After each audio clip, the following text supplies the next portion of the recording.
Okay, example 2. What percent of 8 is 5? Okay, so this one, the structure is a little bit different. So the other one said what number is 30% of, well, whatever it was, 50, right? Now we got the of and the is all over here and the percent's over on the left. But again, it's the same idea problem, right? We have a percent structure. It's a sentence problem. I see the words is and of in the problem. So again, the very first thing I consider myself doing is fraction bar equals a fraction bar over 100. I create my percent proportion. And I always start by looking at the percent only, right? So this time it says what percent?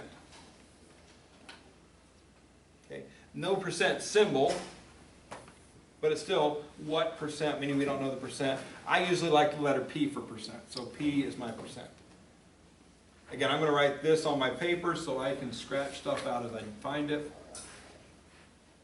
Now, if we take a look at the words is and of, here's is. Is next to both 5 and 8. If we look at the word of is only next to 8. So I know is goes on top, of goes on the bottom. Is next to 2 things, of is only next to 1 thing, which means I know of has to be 8. So if 8's gone, what's left for is to be is 5. So it's kind of like a process elimination thing here. You put down things, percent obviously goes in one spot, the is and the of sometimes is iffy where they go. So usually there's one that has to go there, the other one might have choices. Do the one where it has to go first and you're only left in one spot for the other thing to go.